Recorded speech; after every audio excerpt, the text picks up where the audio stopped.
మేము మాటల్లో ఉండగానే లాస్య నిద్ర లేచింది. ఆమెకు భోజనం పెట్టి మేము భోజనం చేసి మరలా మొదలుపెట్టాం. అన్నయ్య, ఆ రోజు మేము లోపలికి వెళ్ళి మొత్తం వెతికితే ఇంట్లో ఎక్కడా ఎవరు కనిపించలేదు మాకు. అలానే పెరట్లోకి వెళ్తే ఒక అరుగు మీద ఒక మహిళ మొత్తంగా మునగ తీసుకుని మూలుగుతూ ఉంది. తిండి తిని ఎన్ని రోజులైందో పూర్తిగా ఎండిపోయింది. దగ్గరికి వెళ్ళి ఆమెను చూస్తే నా కళ్ళు తిరిగినంత పనైంది అన్నయ్య. నా కళ్ళని నేనే నమ్మలేకపోయా. ఇది నిజం కాకూడదని ఆ దేవునికి ఎన్ని దండాలు పెట్టానో. నాకు డౌట్ వచ్చి ఆమె ఎడమ చెయ్యి చూశాను. రమా అని నా పేరే అన్నయ్య.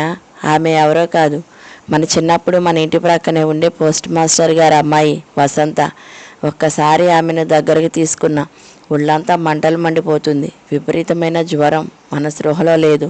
అలాగే ఆమెని మా కారులోనే హాస్పిటల్లో చేర్పించి ట్రీట్మెంట్ ఇప్పించాం. చాలా రోజులు కోలుకుంది. తర్వాత దాని ద్వారా కేసు వేయించి విడాకులు ఇప్పించి దాని నగలన్నీ విడిపించాం అన్నయ్య.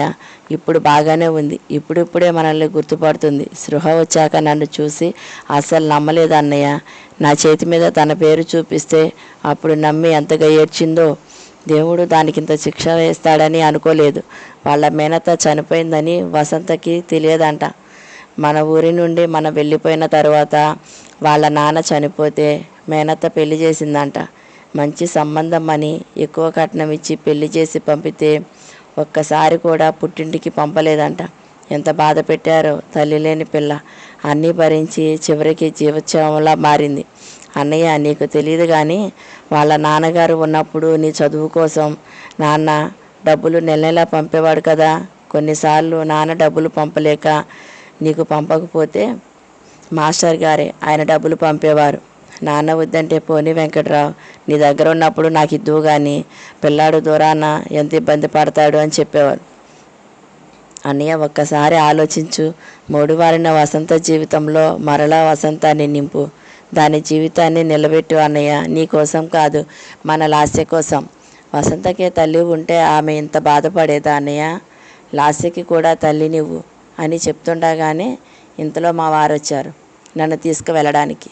వస్తూనే లాస్యని ఎత్తుకుంటూ, ఏంటి మీ అన్న చెల్లెలు సీరియస్గా ఆలోచిస్తున్నారు? మాకు కూడా చెప్తే మేము కూడా ఆలోచిస్తాంగా. ఏమంటావు లాస్య అంటే, అది పెద్ద ఆరిందల అంటుంది. అదేనండి అన్నయ్య పెళ్ళి గురించి.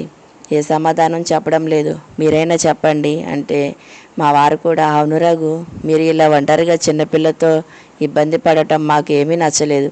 ఒక్కసారి ఆలోచించి ఏ విషయం చెప్పండి, మీ మాట కోసం ఎదురు చూస్తుంటాం అని వెళ్ళిపోతుంటే అన్నయ్య మమ్మల్ని పిలిచి, ఒకసారి వసంతని చూడొచ్చా అన్నారు. ఇంకా హాస్పిటల్లోనే ఉంది. ఇంకా పూర్తిగా మామూలు మనిషి కాలేదు. వాళ్ళ అత్తింటి విషయాలు ఇంకా కనుక్కోవాలి. తను పూర్తిగా కోలుకున్నాక మాట్లాడవచ్చులే అని ఆ విషయాలు ఏవి ఆమె దగ్గర ఎత్తడం లేదు. రోజుకొకసారి వెళ్ళి చూసొస్తున్నాం. అలా పడుకునే ఉంటుంది. ఇంత జరిగినా నాకు ఈ విషయం చెప్పలేదు ఎందుకు రమా అన్నారా అన్నయ్య. మీరే ఎంతో బాధలో ఉన్నారు బావుగారు. ఇవన్నీ మీకు చెప్పొద్దని నేనే చెప్పాను మీ చెల్లికి, అందుకే చెప్పలేదు అన్నారు మావారు. అవునన్నయ్య, ఈ కేసు మావారే స్వయంగా వాదించి వసంత చేత సంతకాలు పెట్టించి త్వరగా విడాకులు వచ్చేలా చేశారు. మరో విషయం, ఈమె మేనత్త ఊరు అడ్రస్ కూడా తెలుసుకుని మా వారు నేను పోయిన వారం మా ఊరికి వెళ్ళాము. అన్నయ్య, వసంత వాళ్ళ మేనత్త మేనకోడలి జీవితాన్ని నేనే ఇలా నాశనం చేశానని ఎంతో బాధపడేదంట. ఆ చీకుతోనే మంచం పట్టి ఆ ఊరి వాళ్ళను వసంత కోసం పంపితే ఒక్కసారి కూడా పంపలేదంట. ఆవిడకు పిల్లలు లేకపోవడం వల్ల చివరి రోజుల్లో తనకు వాటాగా వచ్చిన ఎకరం పొలాన్ని వసంత పేర రాసి ఆ ఊరి కరణం గారికి ఆ దస్తావేజులు ఇచ్చి ఎప్పటికైనా వసంతకి అప్పగించమని చెప్పి చనిపోయిందంట. మరొక విషయం, వసంత వాళ్ళ నాన్న పోస్ట్ మాస్టర్ కదా. వసంత పేరు మీద పోస్ట్ ఆఫీసులో నెల నెల కొంత డబ్బు డిపాజిట్ చేసేవాడంట. అది ఇప్పుడు చాలా డబ్బు అయింది. ఈ విషయం వసంతకు కూడా తెలీదు. నాకు తెలిసిన నా ఫ్రెండ్ చెప్పింది. సరే అన్నయ్య, మనం 2 రోజుల తర్వాత వసంతను కలుద్దాం. ఈలోపు లాస్యకు కూడా చెయ్యి తగ్గుతుంది. ఏమైనా అవసరం ఉంటే ఫోన్ చేయండి అంటూ మేము బయలుదేరి మా ఇంటికి వచ్చాము.